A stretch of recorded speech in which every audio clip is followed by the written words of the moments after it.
Welcome, everyone, to this episode of the Noble Dram. Last week, we had a chance to go back and take a look at the interview we had with Sam Filmus while at the Houston Whiskey Social. This week, we do it again, but this time with Bryan Smith, Master Distiller at Hard Truth.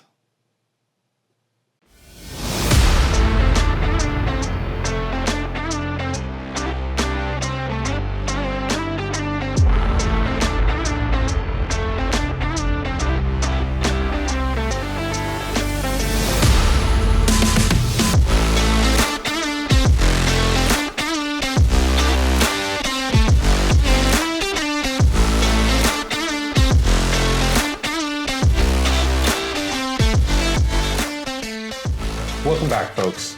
On this episode, we are going to do something that we have not done before. First time. First time. We are actually going to go back and retaste, or not even retaste, taste some new offerings from Hard Truth. So if you missed our Bottled and Bond episode, we did taste their wheated bourbon, Bottled and Bond. And tonight, we got two more. Yeah, so if you get a chance, don't do it now. Do it later. Go back and watch the other one. Pick up on that other one. What we would like to do, though, got a lot to get through this evening. So we're going to go ahead and take you out to my interview with Bryan Smith, the Master Distiller at Hard Truth. Hey everyone, Aaron here with the Noble Dram. And with me today, I have Bryan Smith, Master Distiller of Hard Truth. Bryan, thanks for joining us. Hey, thanks for having me. Appreciate you. So, before we get too deep into all the nitty gritty stuff, Sure. can you give our viewers just a quick overview of Hard Truth? What's your guys' thought process when you guys put whiskey together? Sure. So we're, first of all, we're a grain to glass, farmer to bottle distillery. So I get most of my grains from our local two farming partners. Barley doesn't grow great in Indiana, so I usually have to get that from northern states. But I think in a sea of new brands, the ones who actually have built distilleries and are making grain to glass kind of stand out. So our authenticity is kind of one of the big stories. And then we're also 100% sweet mash distillery. So fresh water, fresh grain, fresh yeast, every single mash in. It celebrates the character of the grain in a much more significant way. And it creates an incredibly complex, sweet, and delicious whiskey. So, have you guys ever done any sour mash, or has it always been sweet mash? It's always been sweet mash. I mean, I've certainly done some batches with sour mashing to make sure directionally that we wanted to go the way, but it's really ever since October 5th, 2018, 100% sweet mash. So, as Bryan mentioned, everything these guys make is a sweet mash. So, not only the stuff we tried last time, but the stuff we're about to try. Which brings me to my favorite part of the night. The part where I ask Gavin to pour me a glass of whiskey. All right, folks, here we go. So this is my bottle. Let me do the honors here. Oh, did you hear that? Oh, that's a good one. That's a good one. Yeah. It's fresh. Fresh. This is the Sweet Mash Bourbon. Ooh, I even cheers to myself. All right, so the Sweet Mash Bourbon. All right, so maybe what we should do first, tell everybody what sweet mash means. Because I know Bryan mentioned it. We've mentioned it a couple times. Let's get us all on the same page. So sweet mash, so there's two things. One, sweet mash and sour mash. So what Hard Truth really focuses on is the sweet mash. And that is where it's all new ingredients. So everything comes in fresh, just like this bottle, right? So the difference is sour mash, they will reuse some portion of the ingredients. Yeah, it's the sourdough of whiskey. Yes, exactly, Yeah. right. And so for sweet mash, all it is everything's new.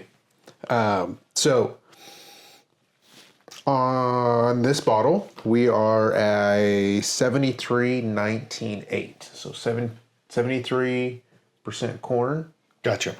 I thought we were 73% ABV, and I was like, no. my Lord. Started off with the hot A one. hot one. 19% rye and 8% malted barley. Yeah, my favorite. Yeah, the malted barley. The malted barley. And we're sitting at 90 proof on this one. Okay, so not exceptionally high. Yeah, not high. It's our first pour of the night, so here we go. So this is their standard bourbon in the release. You walk Yes. into the store, say, I want a Hard Truth, I want to try their bourbon. This is the bourbon that you get, Yes, right? this is, I believe Bryan said that they have a core 5 or so. Foreshadowing. Yes. I think we'll get there. Okay. So I think he mentions it in the interview as well. yeah. So there's a core range, and this is a part of that core. All right, so Gavin and I are going to sit here for a minute. Nose, sip, ponder. We're going to write notes. It's going to be eloquent, to say the least, right? So while that's going on, we're going to take you back out to my interview with Bryan, and we're going to ask him some questions about kind of his background, about what got him where he is now in the distilling world, and we'll delve deeper into the whiskeys that Hard Truth makes. We'll see you guys on the flip side. Now, I understand your background was as a brewer.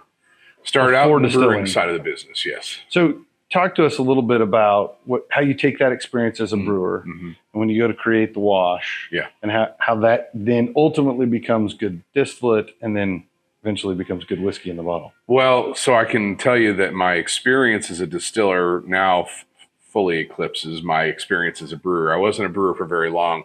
I did brew some beer in college, but I'd say really the main difference is because, our brewers, when they come to see our open top fermentations, they kind of freak out because everything in brewing has to be so sanitized and hermetic. Everything, the whole process has to be very, very hygienic all the way through. And with distilling, it's a little bit more rustic.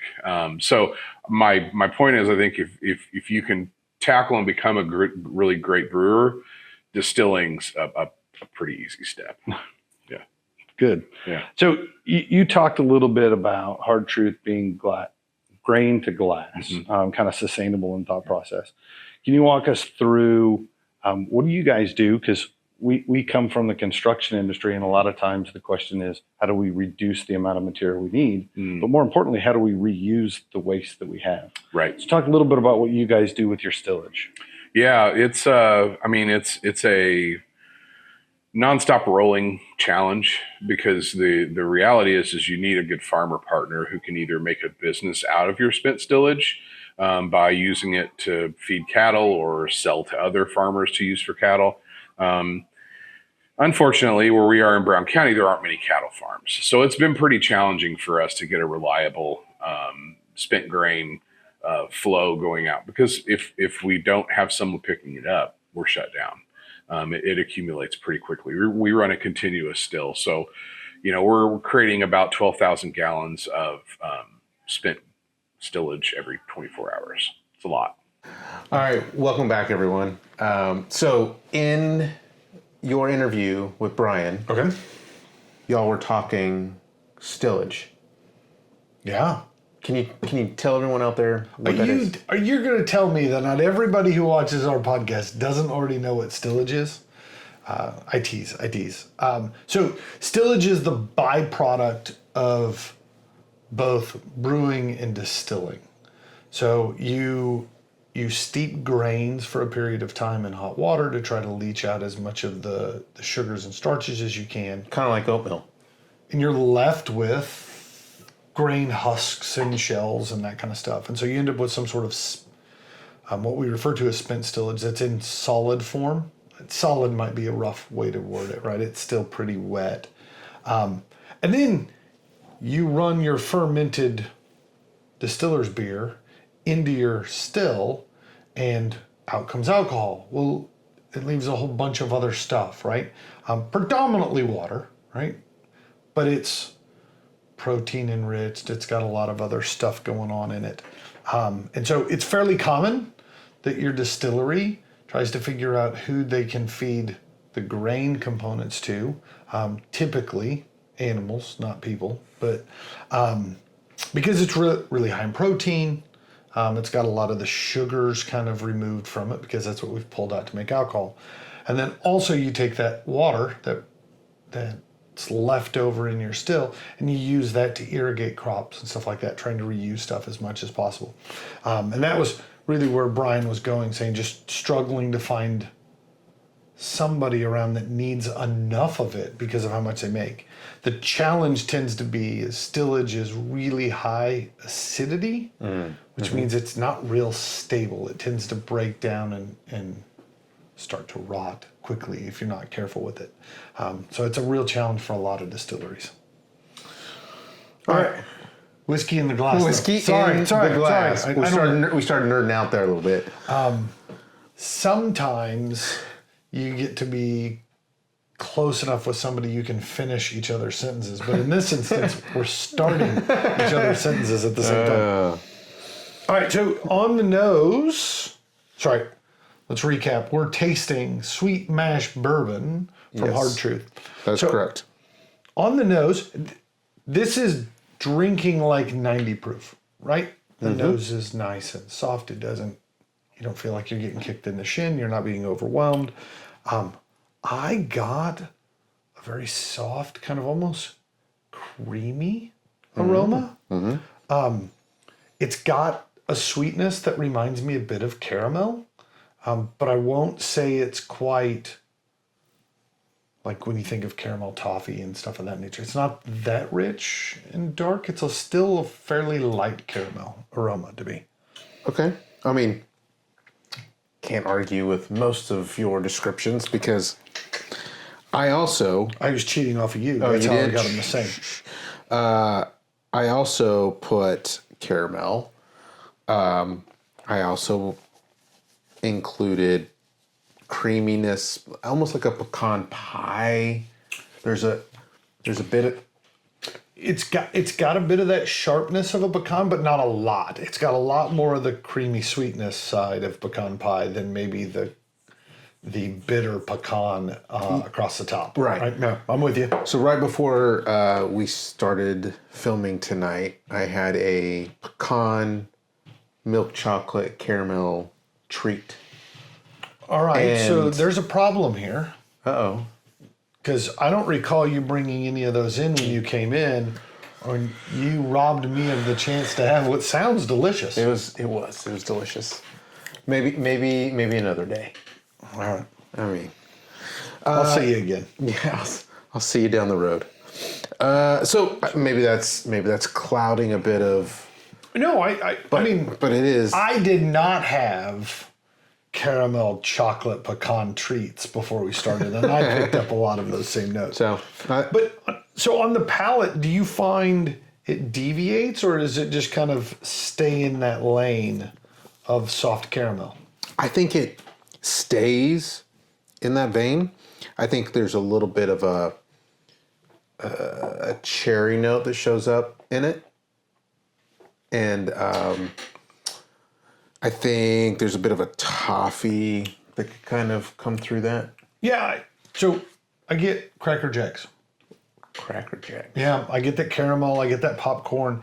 That really shows up a lot to me. Like the corn begins to show up, and then as we move into the finish, I think that carries in.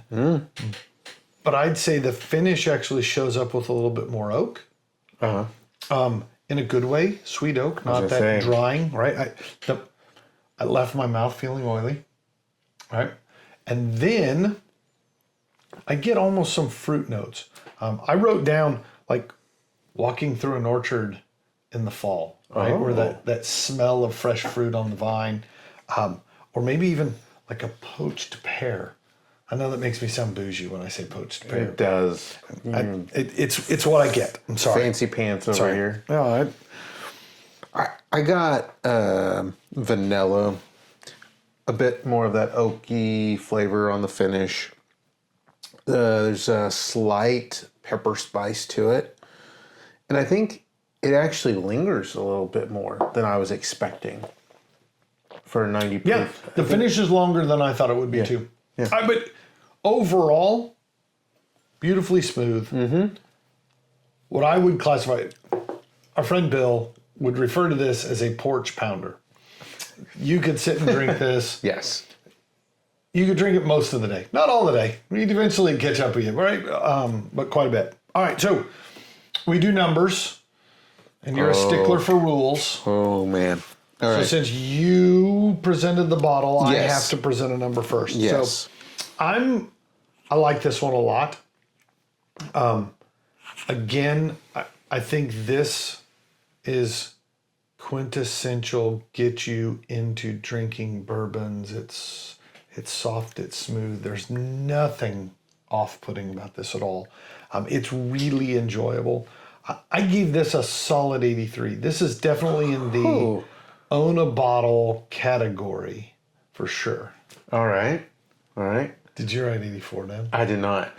I actually wrote 82. 82. Oh, I'm ahead. I win. You win. Yay! I'm shocked. You were I'm so shocked by that. Yeah. Yeah. So So, all right. So why 82? I think it is. You said it. It's quintessential bourbon. It's something like I want a bottle. It to me, I think it would have been a little higher if there was a little bit more proof to it. I think.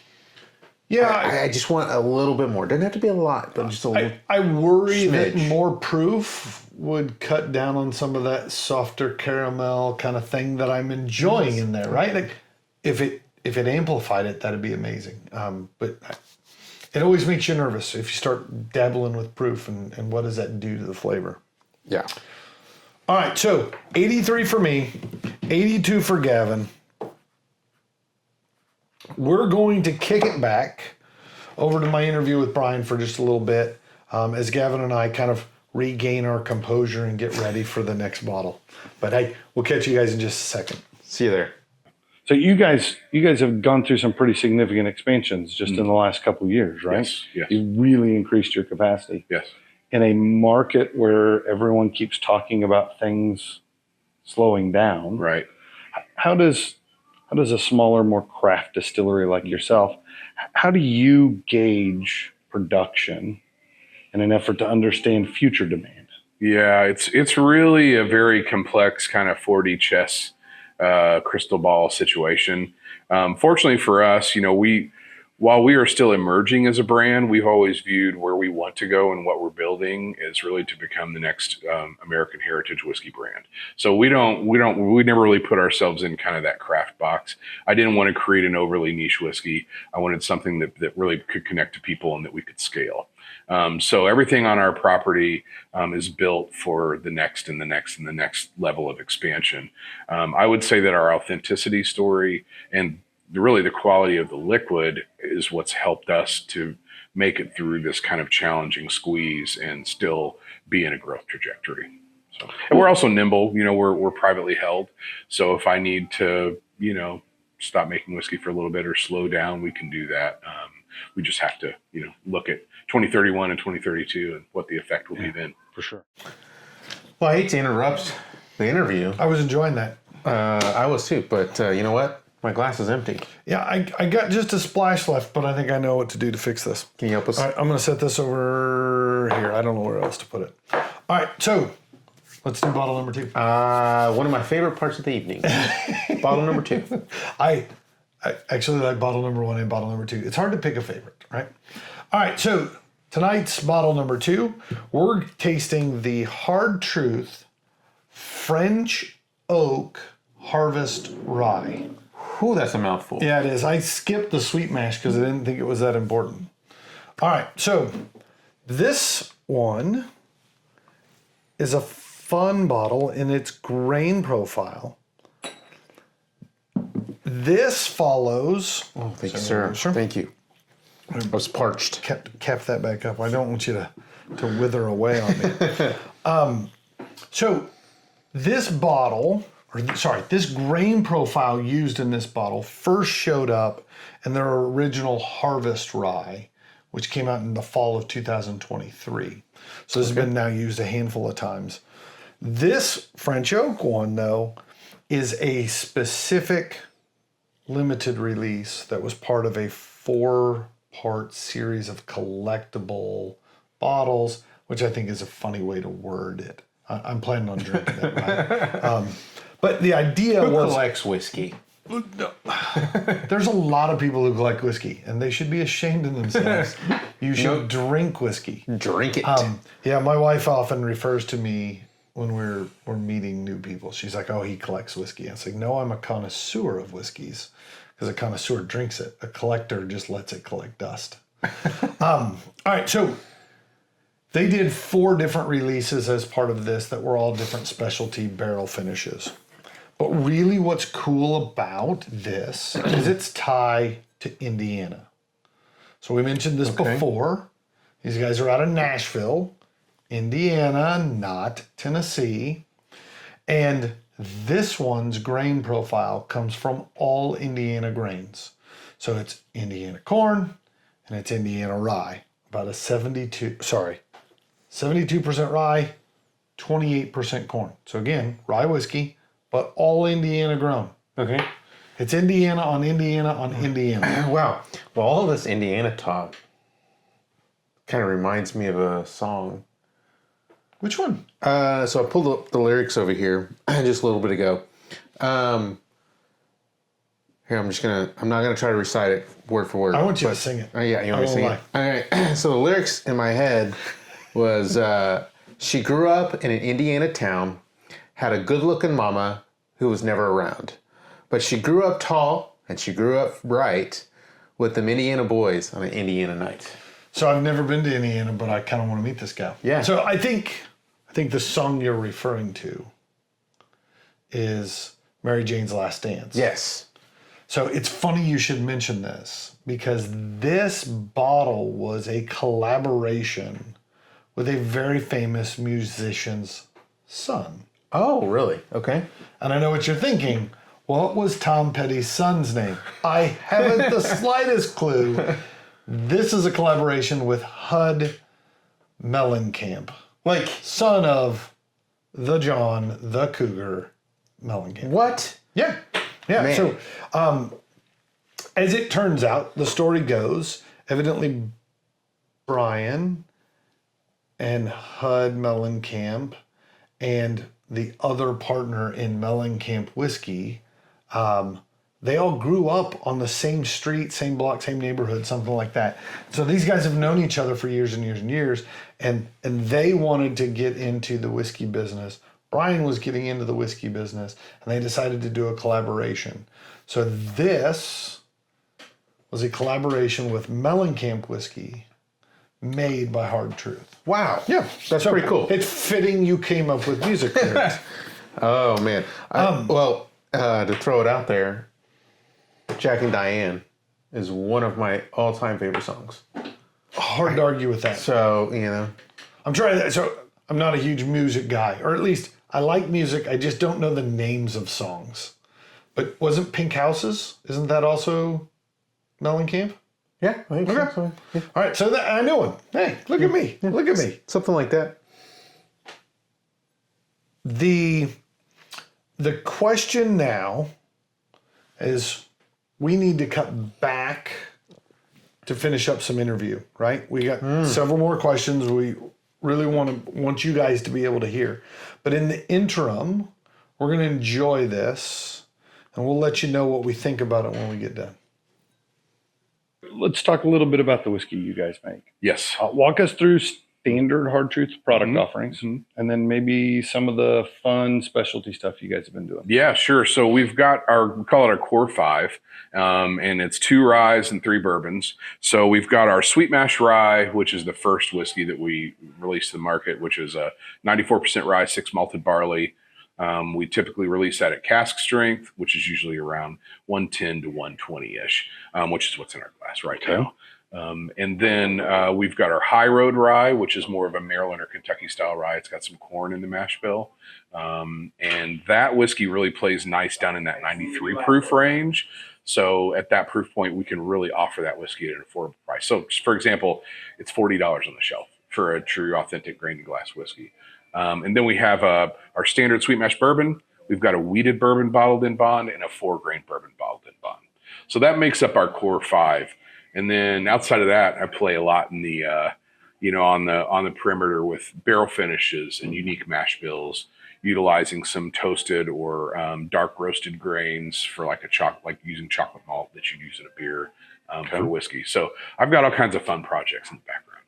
So when you sit down and start looking at specialty woods specialty barrelings to finish stuff. What is some of the thought process you go through on why you decide one versus another?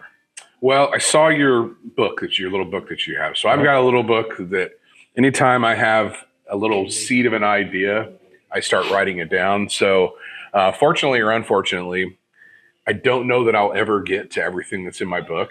And then I'm kind of always thinking of new ideas. So really what I try to think about is complexity and balance first. So if I'm going to do an Amburana finish, it's not going to be a smack you in the face cinnamon bun roll, and so I really like to exercise restraint with barrel finishes, especially. I think sometimes some of the barrel finish stuff is a little bit overdone, or maybe they're using some whiskey that didn't make the cut and they're using woods to kind of hide some of that, maybe those flaws. So Bryan spent time talking about finishing barrels. I think that's fitting because this bottle specifically was finished in French oak. Sounds fancy. Yeah, no, it is. It is. It's bougie. It's pinkies out kind of whiskey, right? So I was about to say bourbon, but this is not bourbon. This is rye. So before we get to tasting notes on this one, Bryan made reference to this idea of finishing barrels sometimes being used to hide blemishes in the original product versus using finishing barrels as a way to expand and expound upon what's beautiful about the whiskey to begin with. So, as a consumer, what is your thoughts on a finished barrel versus maybe a standard release or an unfinished whiskey from the same distillery? That's a good question. You threw it out there, man. I know. Okay, so If it was easy, then I wouldn't have to ask it, right? yeah, I would just say it. I think it's a fun question because I think there's several answers that come to mind, right? I think for finishing barrels, it's a way to explore at your whiskey making process, right? There's a finite amount of ingredients that you can use, and standard wood container there, so there, I think, Especially starting with a whiskey that only has 2 grains. Right? yeah, I mean, Just rye and just corn, right? You're somewhat limited to start with. so you got to find ways to really get that nuance to it, right? And so I think finishing and toasting are fun ways to explore, right? To Bryan's point, sometimes it's to maybe hide a blemish, or maybe the whiskey wasn't turning out exactly the way you thought it would in the barrel, and so this is another way of kind of redirecting it and trying to get and extract a certain amount of flavor. Well, I wonder if part of it has to do with the intent.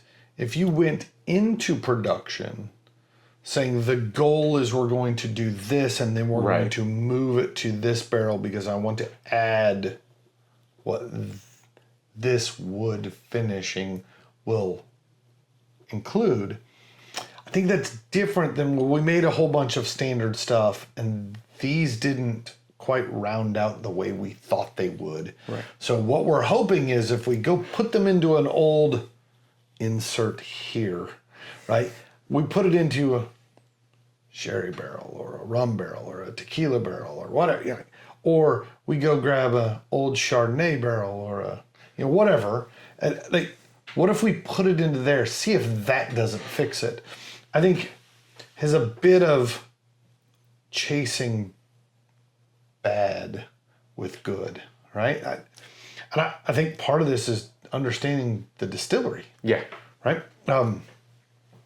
I think there are those places that really do a finished whiskey well. And then I agree with Bryan. I think there are those that it's clear they're hiding what was going on in the bottle or in the barrel by putting it into something new. Right. Now, that question being set out, how do you feel about this one? Do you think that the French oak, because this is not just French oak, toasted French oak, right? So, for those who don't know toasting, it's not charred at the same heat level, right? Toasting means lower heat, longer time. That changes the way in which the sugars and such in the barrel react with the flame, and thus makes the flavor and imparts the whiskey slightly different as well. So Think of it like making toast. let's be the obvious, right? The toasted place we mostly think of is toasted marshmallows versus the kids who just burn the living shit out of them. And then are shocked that they don't taste good. Well, you lit them on fire. You know, you're just burning sugar at that point. I love that you said toasted marshmallow. Yeah, Because to me, it was on my mind for sure, right? you mean on your lips. I actually wrote down like a s'more came to mind when nosing and tasting this. I think you get a bit of that roasted mallow. I like your s'more better than toasted marshmallow because of graham cracker. Yes. Because I do get hints of that graham crackeriness. Yeah. It reminds me of the pies that have graham cracker crust and then have the meringue over the top, and somebody has torched it so it's got that little browned crunchy bits of meringue on top. I get all of that on the nose. Being a rye, I do still get a bit of that mintiness to it, more so than... Some ryes have dill, and I get no dill here, right? For me, the ryes that are mint forward are far more enjoyable than the ryes that are dill forward. Perhaps if I was eating potato chips, I would want the dill forward ryes as opposed to the mint ones. But I'm not suggesting you make a cocktail out of this, but the things it's got going on would work really beautifully in a cocktail. Dill pickle. Sorry. No, but I was at the store the other day and they had like dill pickle something or other. And I was like, oh my Lord. That's going back to my old youth group leader. He'd always say, dill pickle. What's the dill pickle? Like when somebody would say, oh, dill. Like, oh, yeah, I got it. Dill. Wait. He'd say, dill. Dill. Yeah. No, you come from a part of the country that don't pronounce all the words right. Came from the same part of the country you came from. You were just my hat. You were further You were the south. hat. All right, so back to the palate this time. all right, We talked a little bit about nose. We got graham cracker. We got toasted marshmallow. I'll say fruit shows up just a little bit on the palate, especially at the end of the palate, kind of leaning into the finish. Yeah. I had a hard time placing the fruit, right? Because it's not orange, it's not citrusy, it's not overly sugary, but yet at the same time, there's some level of sweetness to it. So I don't know as if I ever identified it, but there's a fruitiness to it. So, I was thinking about to go back to the graham cracker crust or the graham cracker of a s'more. I was thinking maybe a cherry pie, like the cherry pies that you get at like gas stations, like a Little Debbie or a Hostess. No, Hostess. It was Hostess. Like that's what I get. Maybe different parts of the country have different gas station fruit pies, but where I grew up, they were Hostess. And they were in that weird, like, waxed paper pouch. Yeah. It was the cold, fruity Hot Pocket of its day. Yes. Yeah. No, I know exactly what you're It's a talking fruity about. Hot Pocket. I won't say this is as sweet as a cherry fruit pie, but it's got hints, right? Yes. The crust, a little bit of that glaze. I don't know, like it's like the glazed donut kind of icing they put on the top. Yeah, I can see all of it. Yeah. So I get a finish that starts big and bold and then quickly runs downhill, but doesn't disappear. Once it gets down to the bottom, I get a bit of oakiness. I get a little black pepper. I like the sweetness has worn off quickly. Yes. But the spice kind of lingers for a while. It's a low linger. Yeah. It's like a low linger hum. It's like, Go back to the music reference. Yeah, you're quite musical tonight. Thanks. I'm just wondering which instrument you play. Well, no, we know this. The mandolin. I toot my own horn. The mandolin. The mandolin, yes. All right, so I did not write my number down. I better figure this out before I did not either. you have to pick a number first. So before we pick numbers, something fun also about this bottle. I think because of their Indiana grain profile, and that's what this whole Indiana thing. girl in an Indiana town. Yeah. Wrong song. We already established the wrong song. Portions of this bottle actually goes to Farm Aid to help local farmers. Really? Yeah. Look at you with your little nuggets of knowledge. Nuggets of knowledge. Caramel nougat of knowledge. Maybe that'll be the new I one. love it. All right. Oh man, the more that has aired out, the more pronounced the cherry becomes. Yeah. Like that almost has like throat lozenge. Oh, like the Ludens. Ludens, yeah. Ludens. Which This doesn't have the menthol, but a little bit. The mint does kind Ludens of. even have menthol? I thought it was just like a cherry. Yeah, no, I mean, Sucker, you start pretty talking about cherry cough drops, and you start thinking about Halls, and you think all those, right?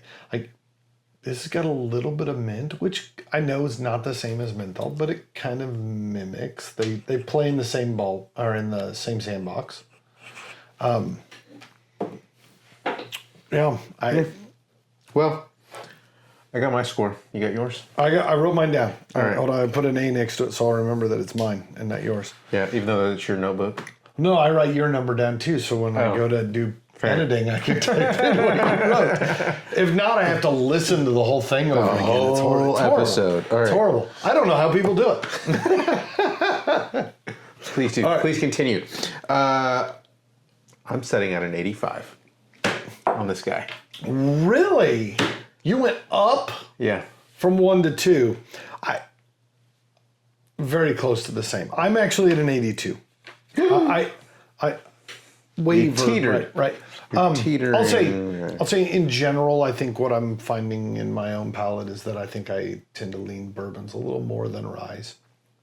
And so I think I enjoyed the lighter, sweeter, softer side of the bourbon. But I really like what they've done with that rye. It is not a very rye-ish rye. Is that an okay thing to say? I mean, does that make sense? It's got a bit of mint. It has no dill. All those things that you tend to expect in a rye. There's a hint of spice at the end of the finish, right? That harkens to rye. There's a hint of mint throughout that beckons you back to where it began. But the French oak, specifically toasted French oak, has got so much of that graham cracker and marshmallow and all that kind of stuff going on that I think those two have kudos, Mr. Bryan, for creating a finished barrel that really got the best of both worlds. Yeah. Excellent job. I enjoy it. I don't mean to. I apologize if 82 sounds bad. In my scoring system, the 80s is a really good whiskey. So this is absolutely a good one. So, do you want to tell everyone where we got this bottle? So, yeah, this isn't a surprise, right? We angled pretty hard for all sorts of freebies when we were at the Whiskey Social. So, Robin, who's the Texas regional, was sitting chatting with us, and it was getting towards the end of the night. This was before we headed over to talk to Sam, and we asked her if there was anything she wanted help hauling to the car. And she said, yes, here, why don't you take this one? Foreshadowing there might have been another bottle. But this one was the one that had enough for us to taste on air today. This was a treat, right? Because this was one I didn't get the opportunity to try that night while we were there, right? We were trying a whole bunch of other stuff. And I did not get a chance to put a splash of this in my glass. So, one, big shout out to Robin. Thank you very much. We appreciate that. Thank you. But the opportunity to sit and talk with Bryan about all these different barrel finishings brought up an obvious question in my mind. He talked about all the things that he can do to make whiskey different and make them special. And I think anytime you talk to somebody who creates things, they talk about their palate they have available to them, the obvious next question is, yeah, but which one's your favorite? So, we're going to send you back to the interview and let you hear Bryan's answer to that question. Is there one of the woods that you've used so far that you've just been really wowed by? So I'll grab let's see, this one right here. So this is our Sweet Mash Rye. So this is the base whiskey that we're just tasting right now. And this is finished with toasted Mizunara staves. So Mizunara is a Japanese oak. What really makes it unique, it adds, when you toast it, it adds some of that nice, kind of like a French oak, that nice like toasted marshmallow, sweet kind of pastry notes. But what's really interesting with the Mizunara is it almost adds this like incensey sandalwood kind of thing going on. So with the really sweet, rich, dense backbone of this whiskey, this finish does really, really excellent. So this has been flying off the shelves here in Texas. Welcome back, everyone. Man, that was such a great time getting to go back and rewatch that interview with Bryan. It looked like y'all had a great time. What I would like to say is if anybody out there has had any of these expressions from Hard Truth, please let us know. Get down in the comments. If you want to try them, let us know. If you haven't tried them, let us know. If you're local, we know someone that we can guide you to. Yeah, I got a guy. We got a guy that we can get you some bottles. So hold up. I feel like you're heading towards a cheers. Oh, yeah. And I couldn't help but notice your glass is empty. Sad. So sad glass. I'm the kind of guy that fixes problems. That's what I do. Ooh. If you noticed in the video, Gavin was not in the video. That's because Gavin was cameraman extraordinaire, running all the levers and the switches and stuff in the background. Which unfortunately for Gavin means that when Bryan cracked open the bottle for us to try, Gavin didn't get a sip of the Mizunara oak finished rye. So I thought, what more fitting way to end an episode than a toast of the Mizunara oak finished rye. So, Gavin, while you take a sip and put a nose to that and experience that, I wanted to say thank you very, very much to Bryan. It was really wonderful to sit and chat with you. It is so enlightening to spend a moment with the guys who make the whiskey, right? We spend a lot of time as guys who drink the whiskey talking about it, but it's something different to get to talk to the guys who make it. So one, just the sheer fact that you came all the way down to Houston to be part of the Houston Whiskey Social was awesome. Two, that you took time out of your day that day to spend with me and Gavin. And that three, you were gracious enough to open up and share some of these fabulous whiskeys with us. So, cheers. Gavin, no, not cheers yet. This is your first time trying it. What do you think of this one? Oh, man. You can just say it's great. It is fabulous. Fabuloso. Like It's this different. is a pinky in the air kind of whiskey. Yeah, there's a number of things in my life that I do pinky out versus pinky in. Oh God, I don't want to know. Yeah, I don't want to know. it was all clean. It was all clean. Yeah, this has got. I hate to say this because this will sound weird, but I get a little bubble gum on there.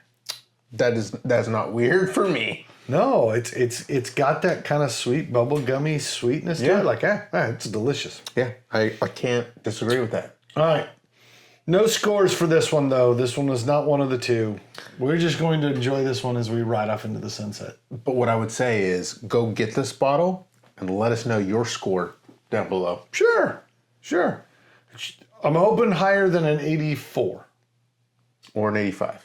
I would just put it higher than all the rest of them tonight. And I think that's where I lean on this one. Uh-oh. So, all right.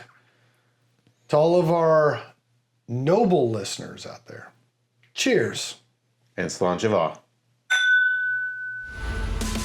We want to thank you, our noble listener, for joining us. We believe each whiskey has a story, and so do you. So That's give us also your really thoughts good by leaving a comment. And if you have a whiskey you'd like to see us share, let us know. You don't want to miss a single episode, so subscribe to our YouTube channel. And make sure to like and follow us on Facebook, Instagram, and TikTok to stay up to date on the Noble Dram. And if you find watching us difficult, you can always listen to each episode on Apple Podcasts and Spotify. As always, be noble. And enjoy your dram responsibly.